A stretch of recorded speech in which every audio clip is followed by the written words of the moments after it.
24/7 लोकतंत्र का चौथा स्तंभ।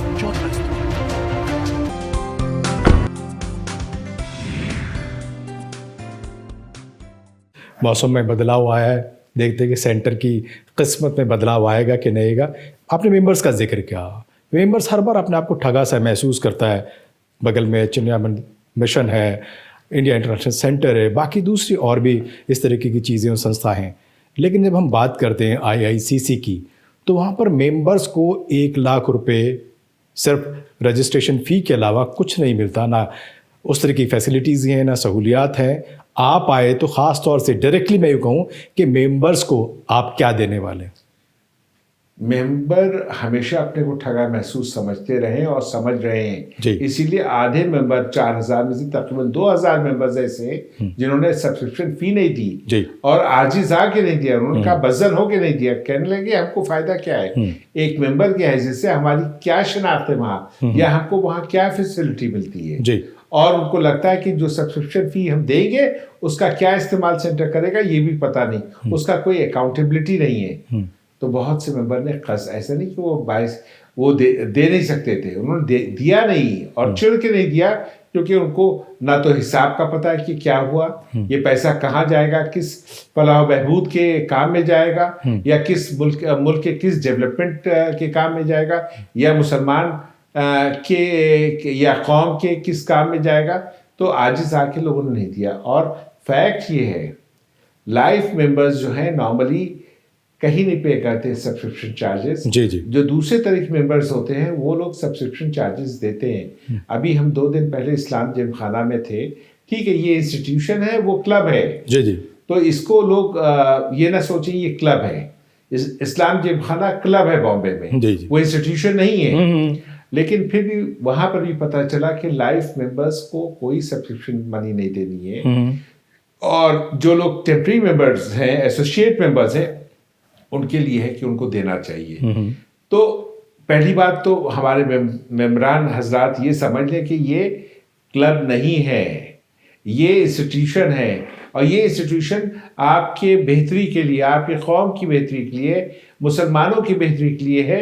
और गैर मजहब के साथ डायलॉग इनिशिएट करने के लिए है और अपने कल्चरल वैल्यूज़ को उन तक पहुंचाने के लिए है ये सेंटर। तो इसका काम जो है एक क्लब के हैसियत से नहीं होना चाहिए, इसका काम एक ऑब्जेक्टिव के हैसियत से होना चाहिए कि एक उद्देश्य इसका ये है। तो जो ऑब्जेक्टिव्स है उसमें फेल है। तो मेंबर को लगता है ना तो उनको खुद को कोई फैसिलिटी है और ना कोई ऐसा काम हो रहा है जिससे कौम को या मुल्क को फ़ायदा हो रहा है जी। तो इसलिए मेंबर्स आजिज आके उन्होंने बहुत आधे मेंबरों ने फीस नहीं दिया, जो अब इस इलेक्शन में वो वोट नहीं कर सकते। ये अफसोस की बात है जी। अब रहा सवाल कि आप जानना चाहते हैं कि मेंबरों का कॉन्फिडेंस कैसे जीता जा सकता है। तो हमने मुख्तलिफ जगहों पे ये बात कही है कि मेंबर्स का एतमाद हासिल करना सबसे बड़ा सबसे पहला टास्क है हमारा जी। और इसके लिए हमने वक्त भी मुअय्यन कर रखा है कि पहले 3 महीने में हम मेंबर्स के एतमाद को हासिल करेंगे। मेंबर्स को शिकायत है कि वहाँ मेंबर जाए या नॉन मेंबर जाए, कोई उसमें फ़र्क नहीं दिखता, क्योंकि मेंबर्स के लिए कोई पर्टिकुलर लाउंज नहीं है, मेंबर्स के लिए कोई अच्छी रिच लाइब्रेरी नहीं है, मेंबर्स के लिए कोई ऐसा कम्युनिकेशन सेंटर नहीं है जिससे वो कम्युनिकेशन इस्टेब्लिश कर सके मेंबर सेंटर से भी या सेंटर के थ्रू और चीज़ों के साथ जी।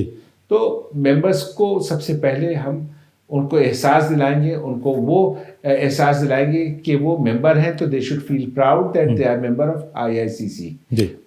क्योंकि आपने जिक्र किया चिन्मया मिशन जी और India International Centre. Chinmaya Mission के बारे में तो पता नहीं मुझे ज़्यादा, लेकिन इंडिया इंटरनेशनल सेंटर के हम खुद मेंबर रह चुके हैं। 3 साल की स्टैम्प कहते हैं, एसोसिएट मेंबरशिप थी 3 साल की, जो हमने फिर कंटिन्यू नहीं किया, 2020 में कोविड के बाद ख़त्म हो गई जी। तो मुझे एहसास है कि अगल बगल होके ज़मीन आसमान का फ़र्क है वहाँ के सेटअप में और यहाँ के सेटअप में। जबकि वो कोई इंस्टीट्यूशन नहीं है इंडिया इंटरनेशनल सेंटर, वो ऑलमोस्ट सेमी क्लब है जी। लेकिन फिर भी इससे लाख गुना बेहतर इंतजाम हैं। मेंबर्स वहाँ पर जो जाते हैं वो they feel honoured to be a member of India International Centre. और हमारे जो मेंबर्स हैं इंडिया इस्लामिक कल्चर सेंटर के, वो शायद बताने में भी उनको शर्माई कि हम वहाँ के मेंबर हैं, क्योंकि उनको वो प्रिविलेज का एहसास कराया नहीं गया है। और प्रिविलेज का एहसास तब होगा जब उनको वहाँ जाने पे वो सारी चीज़ों का एहसास हो। तो पहले 3 महीने में ज़रूर हम वो सारी बेसिक रिक्वायरमेंट्स हम मेंबर के लिए करेंगे। जैसे हमने बताया, एक लाउंज होना चाहिए जिसमें कम से कम इस तरह का माहौल हो कि वो बैठ के आपस में डायलॉग कर सके एक दूसरों से। उसमें सब्सिडाइज कॉफ़ी, टी, ड्रिंक्स होनी चाहिए जिससे वो बैठ सके, बात कर सके।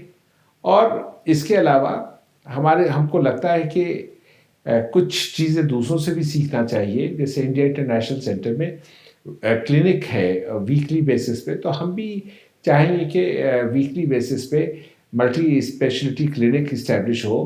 और जो मेंबर के सीनियर हजरात हैं या किसी भी सिर्फ सीनियर हजरात क्या, कोई भी मेंबर किसी तरह का कंसल्टेशन करना चाहता है तो वो हफ्ते में एक दिन उसको पता हो कि वहाँ किस पर्टिकुलर स्पेशलिटी का डॉक्टर हाजिर है, उससे हम डिस्कस कर सकें और उससे राय मांग सकें। वहाँ से कोई इलाज, वहाँ से कोई दवा नहीं मिल रहा है, वहाँ पे कोई ऐसा हॉस्पिटल सेटअप नहीं, लेकिन फ्री ऑफ कॉस्ट डॉक्टर से कंसल्टेशन मिलेगा और जो मेंबर के लिए अपने आप में काफ़ी इत्मीनानकुन होगा। जी।